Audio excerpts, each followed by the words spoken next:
The invisible fleet, the vast emptiness of space around Proxima Centauri seemed peaceful that morning, but Admiral Sarah Chen knew better. Standing on the bridge of the UES Defiance, she watched the tactical display with the calm intensity of someone who had spent 30 years preparing for this exact moment.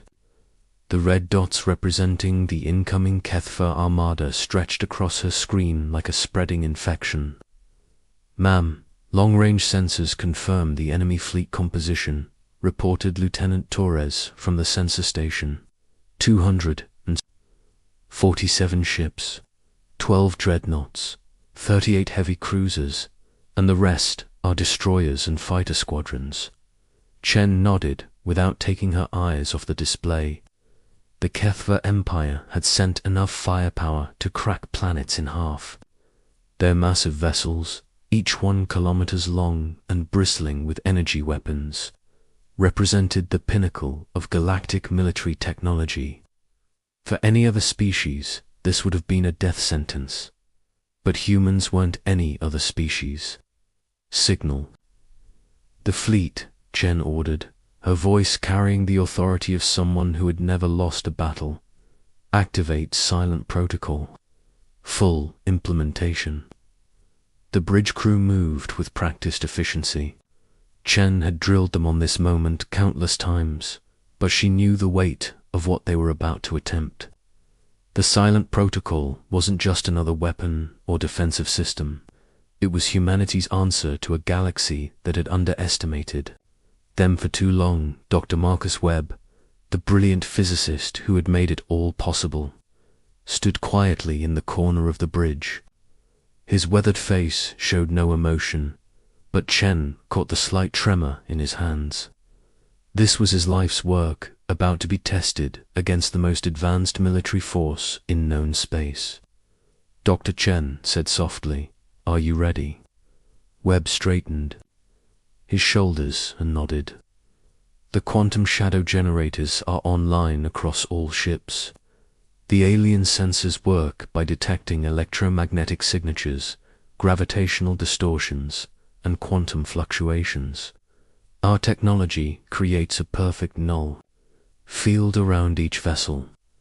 To their instruments, we simply don't exist." The transformation began silently. Across the human fleet, 112 ships engaged systems that the galaxy's greatest minds had deemed impossible.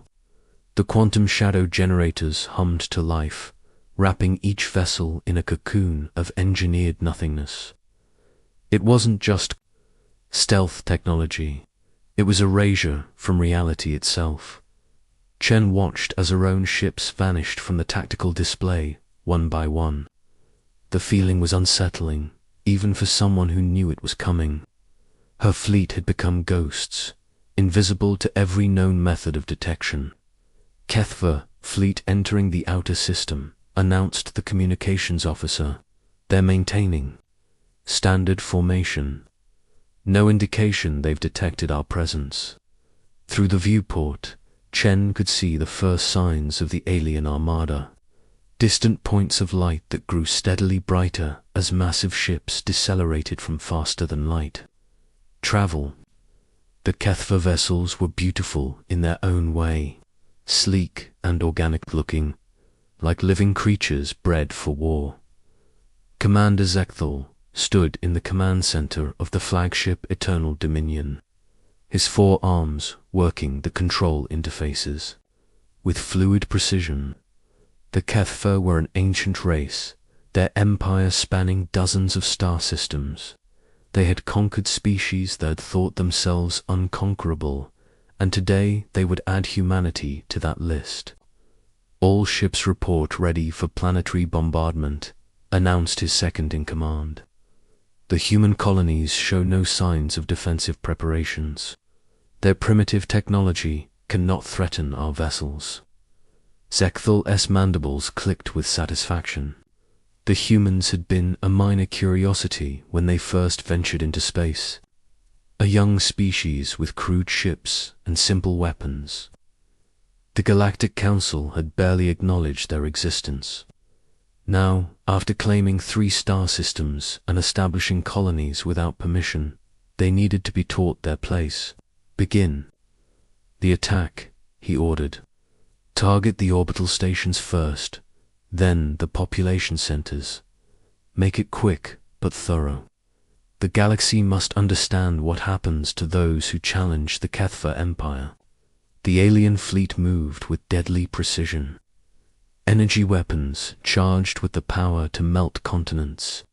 Missile bays opened to reveal warheads that could crack moons. The Kethva had perfected the art of planetary destruction over centuries of conquest. But as they approached the inner system, something felt wrong.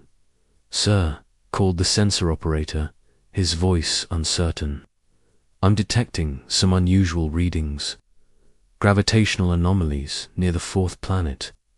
Zekthal, SI, stalks swiveled toward the display. "Explain." "It's difficult to describe, sir. The sensors show ... nothing. But the nothing is moving." Before Zekthal could respond, the first human ship revealed itself. The UES Phantom materialized directly above the Kethva fleet, its weapons already locked on target. Captain Alina Vasquez had spent 3 years training for this moment, learning to pilot her ship while completely cut off from visual and sensor references. "This is Captain Vasquez, to all human vessels," she broadcast on the encrypted channel. "The party has begun. Time to show our guests what real hospitality looks like." The Phantom's particle beam lanced out, striking the nearest Kethva destroyer before it could even register the threat. The alien ship's shields flared and died, its hull splitting open like overripe fruit. Atmosphere vented into space, carrying debris and crew members into the void. Zekthal's mandibles spread wide in shock. Where did that ship come from? How? Did it get past our sensors? His crew scrambled to respond, but the answers weren't coming. Their most advanced detection systems showed empty space where the human ship clearly existed. It was as if the vessel existed in a different dimension, able to strike at will while remaining completely invisible. "All ships, defensive formation," Zekthal barked. "Find those humans and destroy them." But the Kethva fleet's confusion was just beginning. Captain Vasquez had fired the opening shot, but she was only one of dozens of human ships now moving into position. The silent protocol allowed them to coordinate their attacks with perfect precision while remaining completely undetectable. The UES Wraith appeared directly beneath a Kethva cruiser, its torpedo tubes already loaded with quantum disruption warheads. Commander Sarah Mitchell had volunteered for the most dangerous assignment, piloting her ship into the heart of the enemy formation. "For Earth," she whispered, and fired. The torpedoes struck the cruiser's engineering section with devastating effect. The quantum disruption field spread through the ship's systems, turning its own energy weapons against its hull. The massive vessel tore itself apart from the inside, its death throes lighting up the darkness of space across the Kethva fleet. Panic began to spread. Ships that had dominated battlefields for generations found themselves helpless against an enemy they couldn't see. Their sensors showed nothing but empty space, even as their vessels exploded around them. "Sir, we've lost 6 ships in the last 2 minutes, reported the tactical officer, his voice shaking. "The humans are picking us off one by one, but we can't target them." Zekthal's confidence cracked like ice in a storm. He had faced many enemies in his career, but never one that could simply vanish from existence. "Activate emergency protocols. All ships, fire at random coordinates. If we can't see them, we'll fill space with enough energy to hit them anyway." It was a desperate strategy, but desperation was all he had left. The Kethva fleet began firing wildly, their weapons painting. the void with deadly light. Energy beams crisscrossed the space between ships, creating a web of destruction that should have been impossible to navigate. But the human ships moved through the chaos like dancers in a deadly ballet. The silent protocol didn't just hide them. From sensors, it allowed them to exist in the spaces between spaces, where alien weapons couldn't reach them. Admiral Chen watched the battle unfold with grim satisfaction. Her fleet was performing exactly as designed, striking hard and fast, while remaining completely invisible. But she knew this was just the beginning. The HFY would adapt, and humanity needed to be ready for their response. "Signal, Captain Vasquez," she ordered. "Phase 2 begins now. It's time to show them what human ingenuity really means." The Phantom received the signal and began its next maneuver. Vasquez guided her ship through the alien formation, using the confusion to get close to the HFY flagship. The Eternal Dominion was a massive vessel, its hull thick with armor and bristling with weapons. But it had one weakness that the humans had identified during years of preparation. "Computer, lock on to the command ship's quantum resonance frequency," Vasquez commanded. "Prepare the disruptor charge." The disruptor charge was humanity's secret weapon, a device that could turn the aliens' own technology against them. It worked by matching the quantum frequency of HFY systems and then inverting it, creating a cascade failure that would spread throughout the ship. Vasquez brought her ship alongside the flagship's hull, so close that she could see the alien crew through the transparent sections. They were running frantically between control stations, their forearms working desperately to coordinate their fleet's response. "This is for every human colony you've threatened," she said, and triggered the charge. The effect was immediate and devastating. The Eternal Dominion's lights flickered, then died completely. Its weapons powered down, its shields collapsed, and its engines went silent. The mighty flagship became a lifeless hulk drifting through space. But Zekthal wasn't finished. As emergency power restored basic systems, he made a decision that would haunt him forever. If he couldn't fight an enemy he couldn't see, he would force them to reveal themselves. "Target the human colonies," he ordered. "If they won't face us directly, we'll make them watch their worlds burn." The remaining HFY ships turned toward the inhabited planets, their weapons charging for planetary bombardment. It was a war crime by any galactic standard. But Zekthal had moved beyond caring about such things. Admiral Chen saw the movement on her tactical display and felt her blood turn to ice. The aliens were targeting civilians, trying to force the human fleet into a conventional battle when numbers would matter more than stealth.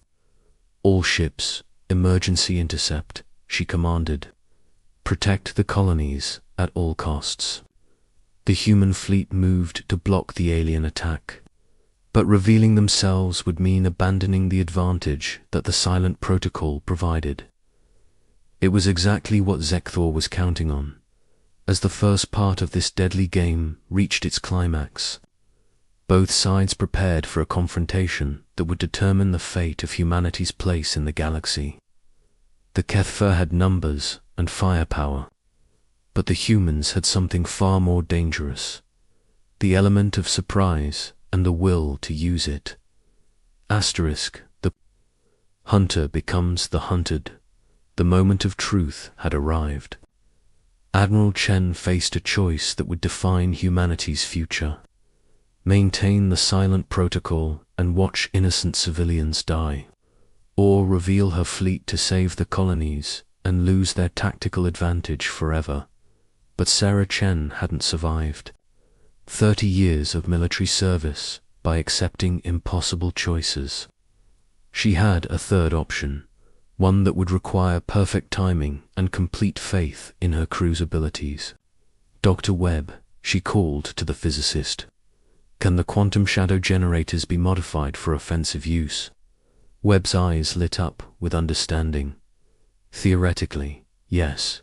If we reverse the polarity and focus the field, we could create a localized reality distortion around enemy ships. They wouldn't just be invisible to sensors, they'd be cut off from normal space entirely. How long do you need? Give me 10 minutes. Chen turned to her communications officer. Send a message to all ships. We're going to try something that's never been attempted before. If anyone wants to transfer to a safer vessel, now's the time. The response was immediate and unanimous. Not a single crew member requested transfer. They had all volunteered for this mission knowing the risks, and they weren't about to abandon their posts when humanity needed them most. Meanwhile, the Kethva fleet continued its deadly approach toward the human colonies.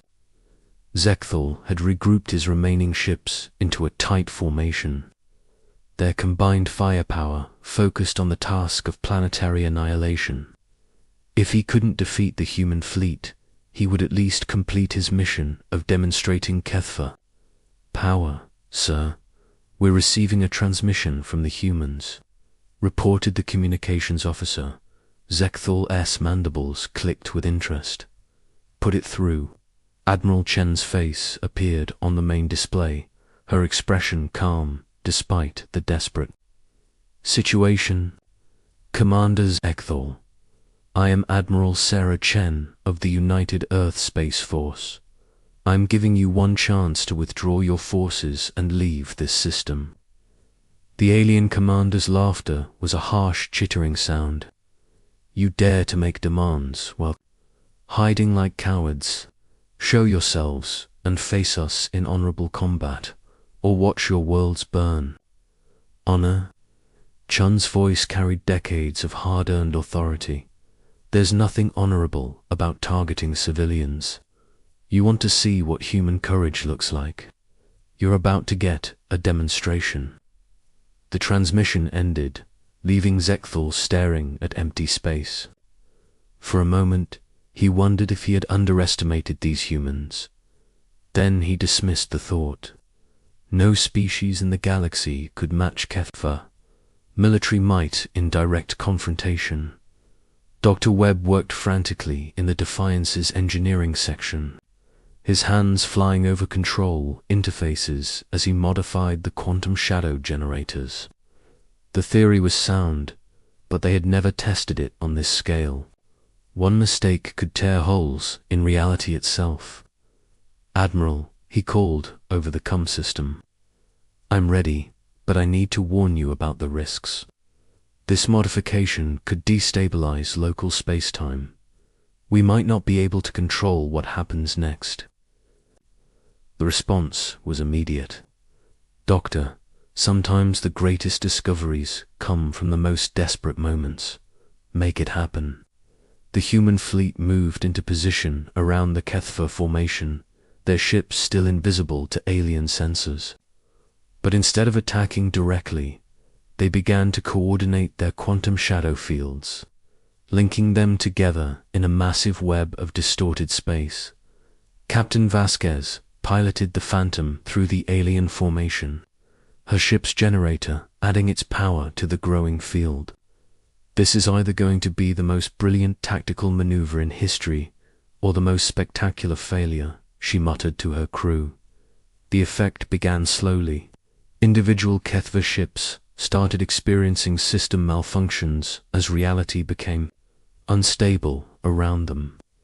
Their weapons fired at targets that didn't exist, their sensors showed readings that made no sense, and their navigation systems lost all reference points. Sir, something's happening to the fleet, reported the sensor operator aboard the Eternal Dominion. Ships are reporting widespread system failures, but I can't identify the cause. Zekthal studied the tactical display with growing alarm. His perfectly organized formation was falling apart as ships drifted out of position, their crews struggling with equipment that no longer obeyed physical laws. Asterisk. Then the first ship simply vanished. The HFY destroyer blade of conquest was there. One moment, fully functional and combat-ready. The next moment, it existed only as a gap in space where something should have been. The ship hadn't exploded or been destroyed. It had simply ceased to exist in any meaningful way. What happened to the blade of conquest? Zekthal demanded. Sir, I don't know, came the shaken reply. It's not destroyed. It's just ... not there anymore. More ships began to disappear as the human quantum shadow field reached full power. The HFY vessels were being pulled into a dimension where their technology couldn't function, where their weapons were useless, and where their very existence became questionable. Admiral Chen watched the effect with a mixture of awe and horror. They had created something unprecedented, a weapon that didn't destroy enemies but erased them from reality. It was both the ultimate defensive tool and the most terrifying offensive capability imaginable. Admiral Dr. Webb's voice crackled over the com. The field is becoming unstable. We need to shut it down before it spreads beyond our control. But Chen hesitated. Half the HFY fleet was already gone, phased out of normal space by the quantum distortion. The remaining ships were crippled and helpless, their crews struggling with systems that no longer made sense. It was then that Commander Zekthal made his final desperate gambit. With his fleet dissolving around him, he activated the Eternal, Dominion's self-destruct sequence, not to destroy his own ship, but to create a massive explosion that would disrupt the human quantum field. If I cannot defeat you honorably, he broadcast on all frequencies, then I will drag you into oblivion with me. The flagship's core began to overload, building toward a detonation that would tear a hole in space-time itself. The explosion would likely destroy everything in the system, including the human colonies they were trying to protect. All ships, emergency withdrawal, Chen ordered. Abort the quantum field and get clear. But it was too late. The Eternal Dominion's core reached critical mass, and the explosion that followed wasn't just nuclear. It was a rupture in the fabric of reality itself. The quantum shadow field, already unstable, began to collapse in ways that physics couldn't explain. Captain Vasquez found herself at the center of the collapsing field, her ship's instruments showing readings that were literally impossible. Computer, what's our status? Unable to determine, came the electronic reply. Current location exists in violation of known physical laws. As the field collapsed, something unexpected happened. Instead of creating chaos, the quantum distortion began to stabilize in a new configuration. The human ships found themselves existing in a state of partial phase shift, able to move between normal space and the quantum shadow at will. Dr. Webb stared at his instruments in amazement. Admiral, we've stumbled onto something incredible. The explosion has created a stable quantum matrix. Our ships can now exist in multiple dimensions simultaneously. The implications were staggering. Humanity had not just won a battle, they had unlocked a new form of existence. The silent protocol had evolved into something far beyond its original design.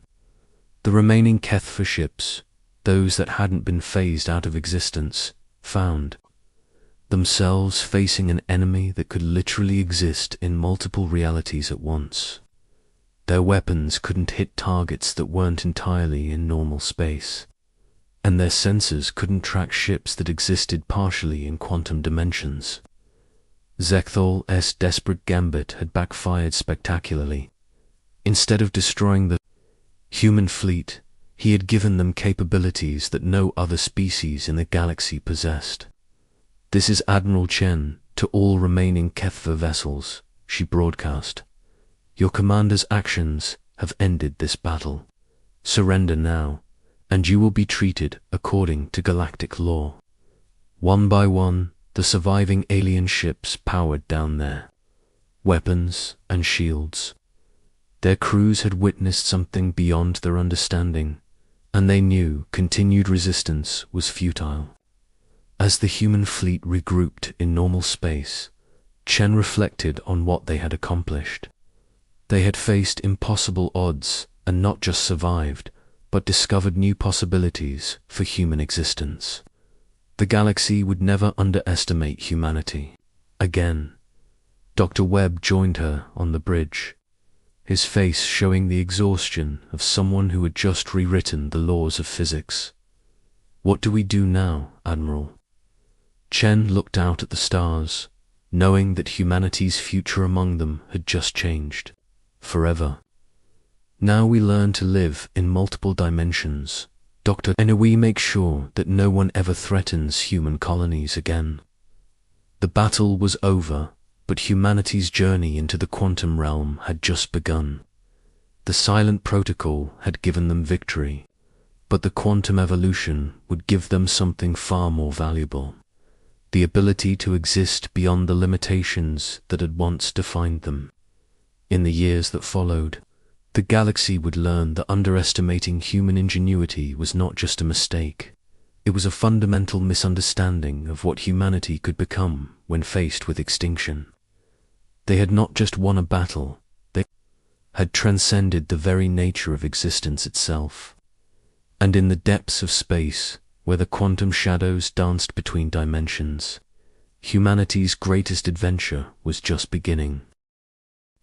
The arrival, the void between stars shimmered like heat waves over desert sand.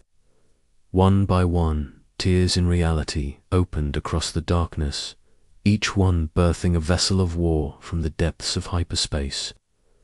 The Cathara Armada emerged in perfect formation, their ships gleaming like polished obsidian against the starfield, 9,900 vessels strong, representing the combined might of 12 conquered worlds. Admiral Zexera stood upon the bridge of his flagship, the Dominator's fist, watching the final ships take their positions. His forearms moved in practiced gestures across the command console while his three eyes focused on the tactical display. The Cathara were apex predators among the stars, their grey-scaled bodies built for war, their minds sharp as plasma cutters. They had never known defeat. "Admiral," came the voice of his tactical officer, Commander Roth, "all fleets report ready. The target system lies ahead. Preliminary scans show minimal defensive capabilities." Zexthara's mandibles clicked in what passed for amusement among his species. "Minimal, Commander. These humans possess technology barely beyond fusion rockets. They have not even mastered faster-than-light travel. This will not be a battle, it will be an extermination." The massive fleet began its final approach toward the Sol system. Each vessel was a masterpiece of Cathara engineering, built from the bones of dead worlds and powered by the tears of the conquered. Their smallest destroyers dwarfed the largest human constructions, while their dreadnoughts could crack planets like eggs. As they drew closer to the third planet, Earth appeared on their screens, blue and green and beautiful, wrapped in white, clouds like a jewel in the void. Cities glittered on the night side, their lights spelling out humanity's presence in bright constellations. To the Cathara, it looked helpless. "Sir," Commander Roth's voice carried a note of confusion, "we are receiving a transmission from the planet. It appears to be ... a greeting." On the main screen, the image of a human female appeared. She wore a simple blue uniform with no visible weapons, her dark hair pulled back in a practical manner. Her brown eyes held no fear, only a calm intelligence that made Admiral Zextera's scales ripple with irritation. "I am Captain Alina Vasquez, of the United Earth Defense Force, she said, her voice carrying clearly across the void. Welcome to our solar system. We know why you're here, and we want to talk. The bridge erupted in harsh laughter from the Cathara officers.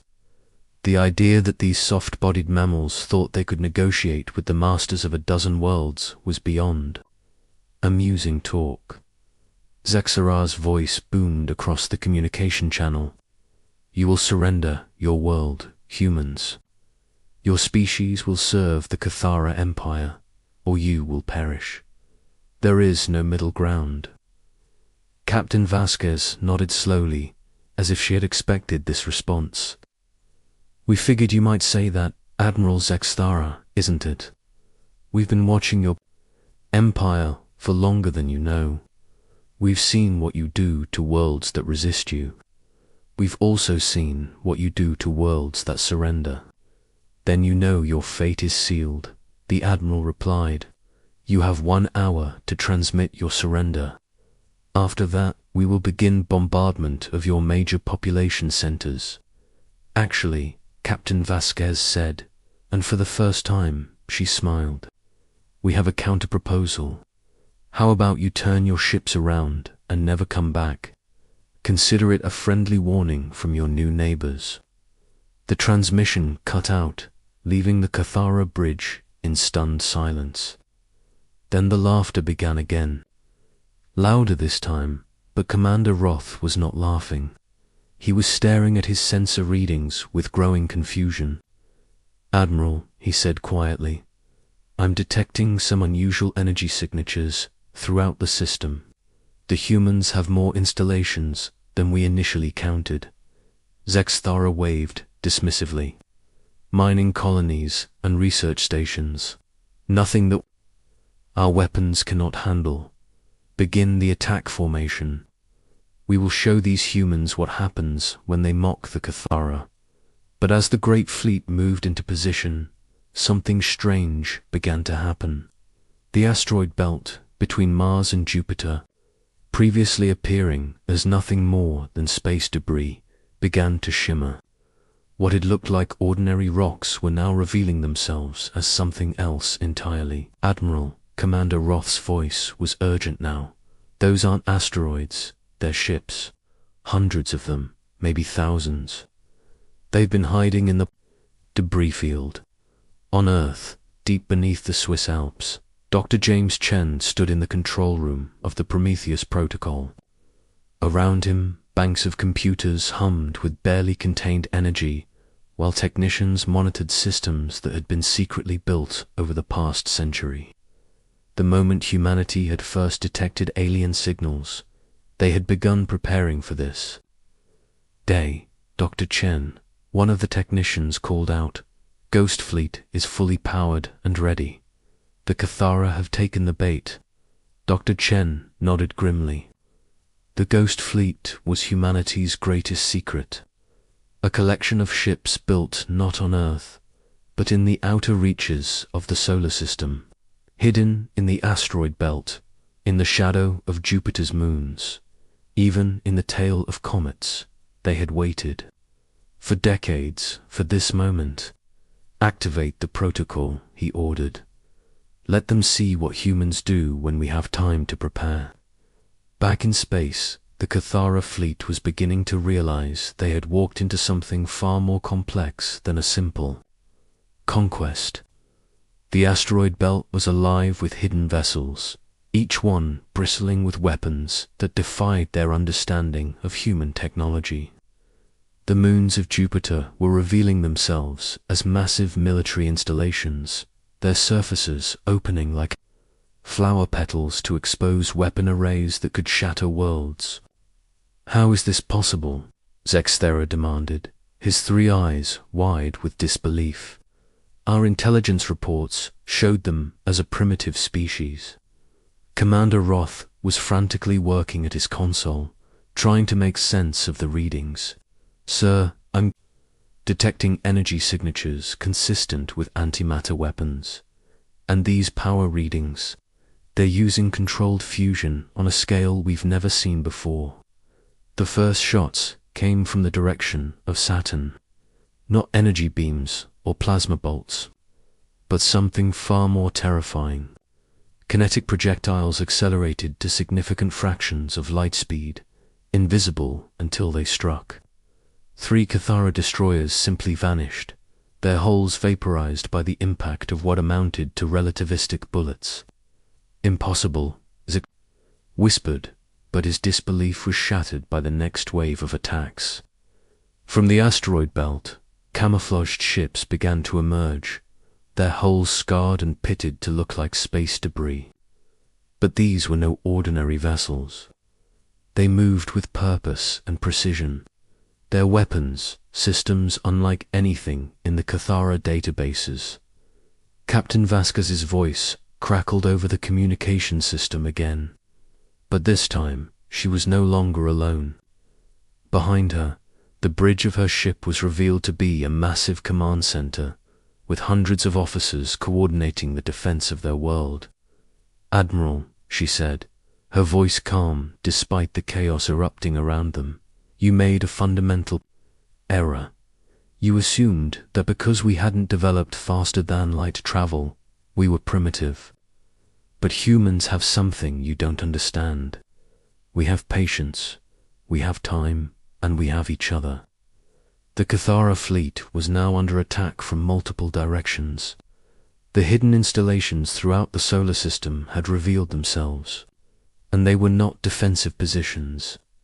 They were weapons platforms, each one designed for a single purpose: to destroy anything that threatened Earth. "Admiral," Commander Roth's voice was strained, "we're losing ships faster than we can count. These humans, they've turned their entire solar system into a fortress."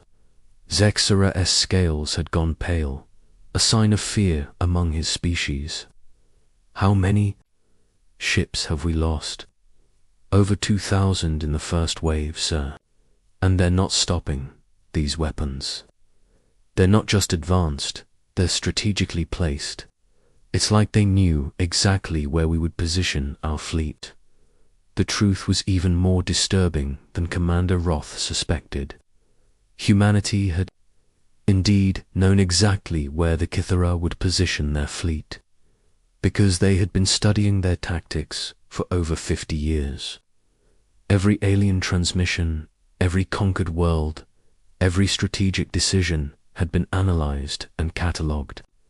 The humans had built their defenses not to meet an unknown threat, but to counter a specific enemy. Dr. Chen watched the battle unfold from his underground command center, his face grim but determined. "Phase 2, he ordered. "Deploy the hunters." In the depths of space, new contacts began to appear on the Cathara sensors. These were not the hidden installations or the camouflaged ships from the asteroid belt. These were something else entirely. Small, fast, and deadly, they moved like schools of fish through the void, their hulls absorbing sensor sweeps and their weapon systems unlike anything the Cathara had ever encountered. "What are those things?" Zextara demanded, but his officers had no answers. The small ships moved with an intelligence that suggested they were not entirely controlled by human pilots. They struck with precision, targeting critical systems on the Cathara vessels, crippling rather than destroying when possible. Captain Vasquez appeared on the screen again, but now her expression was harder, more determined. "Admiral, your fleet is being systematically dismantled. We're not doing this because we enjoy war. We're doing it because you gave us no choice. But it's not too late. Order your remaining ships to withdraw, and we'll let them go." But Admiral Zexthara was too proud, too arrogant to accept defeat from what he still saw as a primitive species. "All ships, concentrate fire on the third planet. If we cannot conquer them, we will destroy them." It was the worst decision he could have made. The moment the Cathara fleet turned their weapons toward Earth, the true power of humanity's defenses revealed itself. The planet itself began to fire back. The reckoning. The surface of Earth erupted in light as massive weapon systems, hidden beneath mountains and ocean floors, revealed themselves to the cosmos. What the Cathara had thought was an undefended world was actually the most heavily fortified planet in the galaxy. Every continent hid weapons capable of reaching across the solar system.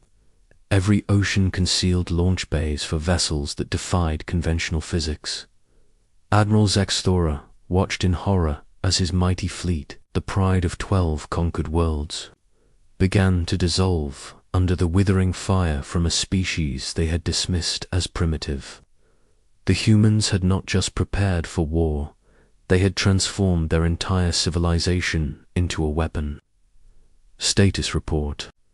He bellowed over the chaos of his bridge, where sparks flew from damaged consoles, and his officers struggled to maintain formation.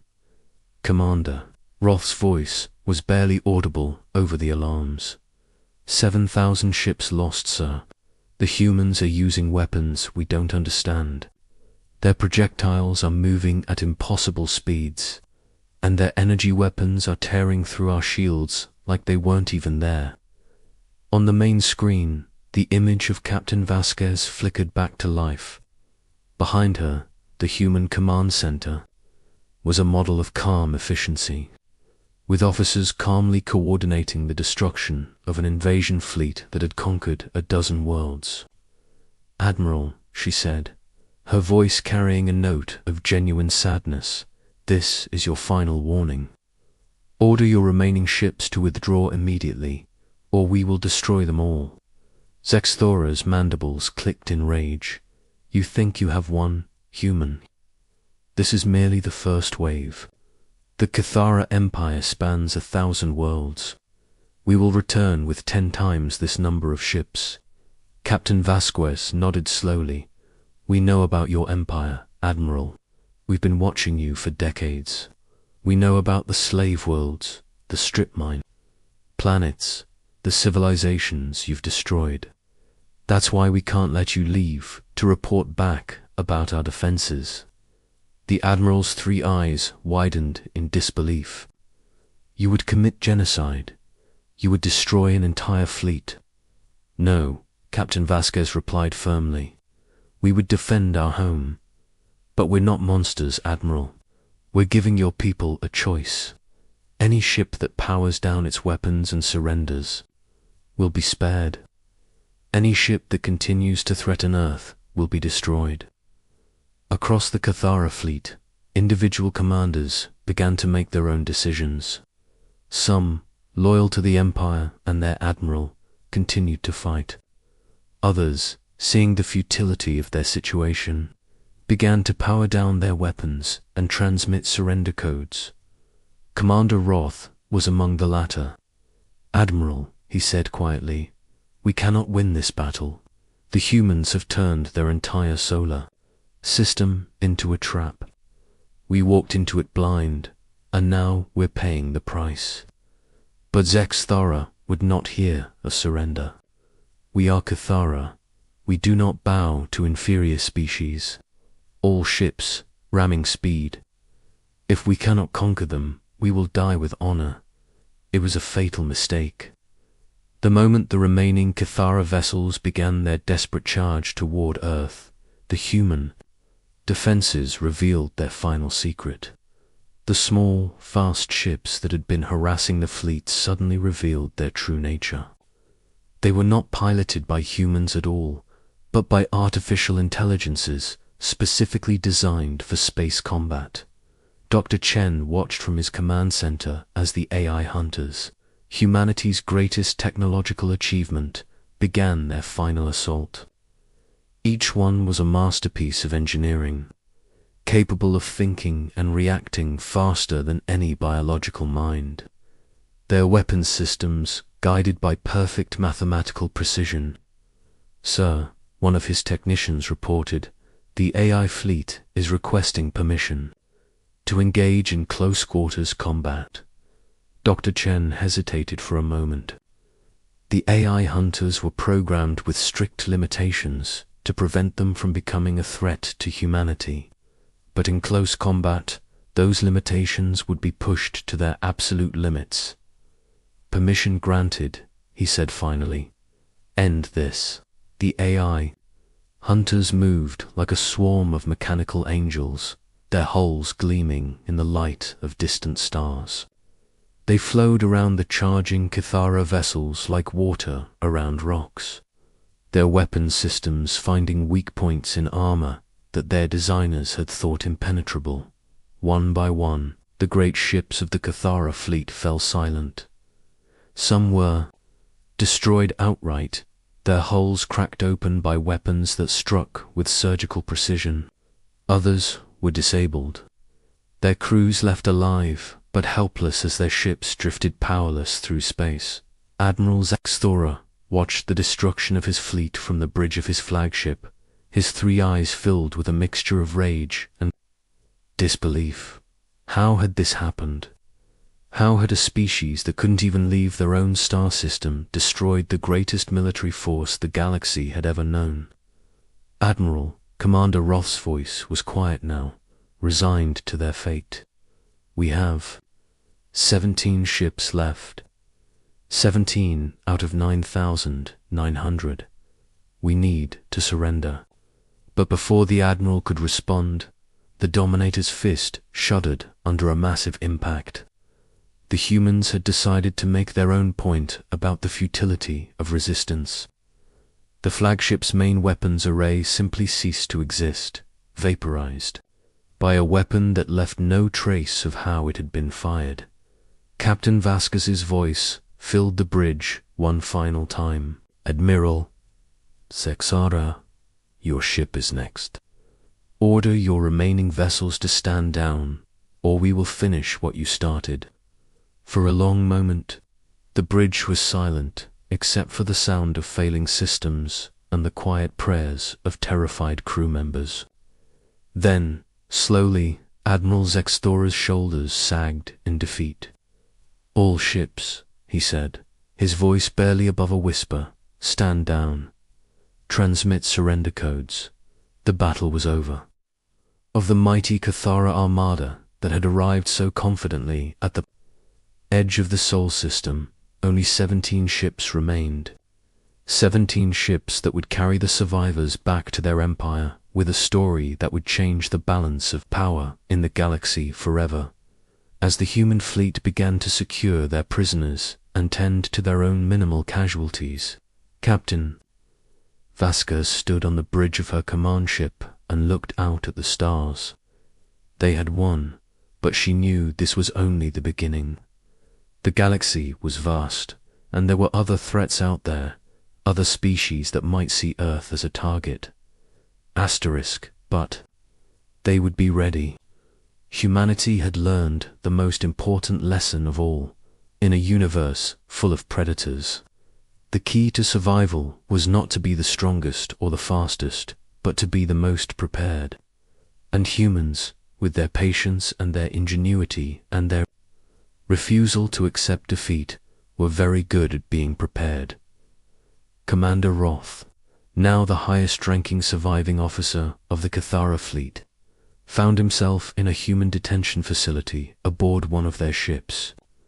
The accommodations were clean and comfortable, far better than what his own people would have provided to prisoners. A human officer, a young woman with short blonde hair and kind eyes, approached his cell. "Commander," she said, her voice gentle. "My name is Lieutenant Sarah Chen. I'm here to discuss your situation." Roth looked up at her with his three eyes, still trying to process what had happened. "Your people, they destroyed the greatest fleet in the galaxy." "How?" Lieutenant Chen smiled sadly. "We had time, Commander. When you've been preparing for war for over a century, when you've studied your enemy's tactics and built your defenses accordingly, you tend to be ready for anything." "But your technology," Roth insisted, "your weapons are beyond anything we've seen.